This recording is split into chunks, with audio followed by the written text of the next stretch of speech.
લોકસભા સામાન્ય ચૂંટણી 2024 અન્વયે ભારતના ચૂંટણી પંચ તરફથી ચૂંટણી કાર્યક્રમ જાહેર કરવામાં આવ્યો છે, જે અંતર્ગત દાહોદ સંસદીય મત વિભાગની ચૂંટણીની તારીખો તથા ઉમેદવારી પત્ર મેળવવા અને રજૂ કરવાના અંગેના સ્થળોની જાણકારી દાહોદ જિલ્લા ચૂંટણી અધિકારી યોગેશ નિરગુડેના અધ્યક્ષસ્થાને જિલ્લા સેવા સદન ખાતે યોજાયેલ પ્રેસ કોન્ફરન્સમાં આપવામાં આવી હતી। દાહોદ જિલ્લા ચૂંટણી અધિકારી યોગેશ નિરગુડેના અધ્યક્ષસ્થાને જિલ્લા સેવા સદન ખાતે યોજાયેલ પ્રેસ કોન્ફરન્સમાં માહિતી અપાઈ હતી અને આ પ્રેસ કોન્ફરન્સ દરમિયાન જિલ્લા ચૂંટણી અધિકારી યોગેશ નિરગુડેએ જણાવ્યું હતું કે ચૂંટણી પંચનું જાહેરનામું તથા ચૂંટણી નોટિસ બહાર પાડવાની તારીખ 12 એપ્રિલ હતી અને ત્યારબાદ ઉમેદવારી પત્રો તારીખ 19 એપ્રિલ સુધી છે અને તે બાદ ઉમેદવારે પોતાનું ઉમેદવારી પત્ર ચૂંટણી અધિકારી અને કલેક્ટર શ્રી દાહોદને કલેક્ટર કચેરી જિલ્લા સેવા સદન દાહોદ ખાતે અથવા મદદનીશ ચૂંટણી અધિકારી અને પ્રાંત અધિકારી દાહોદને પ્રાંત કચેરી ગળી ફોર્ટ દાહોદ ખાતે ઉમેદવારી પત્રો રજૂ કરી શકાશે। ઉમેદવારી પત્રોની ચકાસણી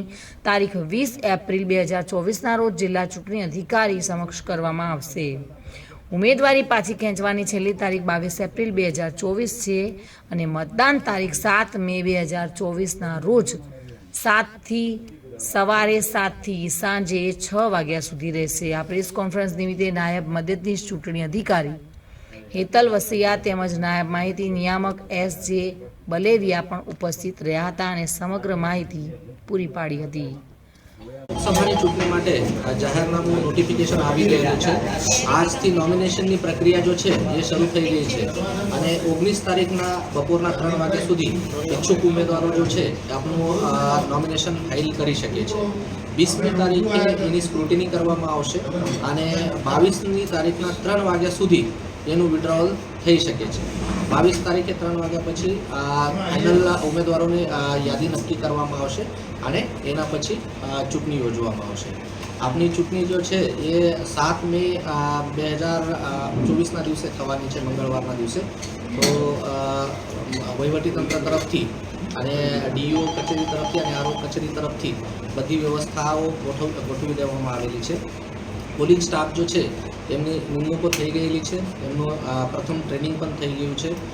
એની સાથે સાથે જ ઈવીએમનું ફર્સ્ટ રેન્ડમાઇઝેશન થઈ ગયું છે અને દરેક એસીને ઈવીએમની ફાળવણી કરી દેવામાં આવેલી છે અને આપણા જિલ્લા માટે 3 ઓબ્ઝર્વરશ્રીઓની પણ નિમણૂક કરવામાં આવેલી છે। એક્સપેન્ડિચર ઓબ્ઝર્વરશ્રી, જનરલ ઓબ્ઝર્વરશ્રી અને પોલીસ ઓબ્ઝર્વરશ્રી। આ એક્સપેન્ડિચર ઓબ્ઝર્વર જો છે આજે આપણા એસીમાં રિપોર્ટ કરવા માટે આવી રહ્યા છે। જનરલ ઓબ્ઝર્વરશ્રીઓ અને પોલીસ ઓબ્ઝર્વરશ્રી જો છે એ 19મી તારીખથી આપણું કામ શરૂ કરી દેશે। જાહેર જનતા માટે એમને કોઈ પણ પ્રકારની સમસ્યા હોય તો જિલ્લામાં ડિસ્ટ્રિક્ટ કોન્ટેક્ટ સેન્ટર અને integrated command and control centre પણ શરૂ કરી દેવામાં આવેલું છે। જાહેર નંબરો પણ જાહેર કરી દેવામાં આવેલા છે।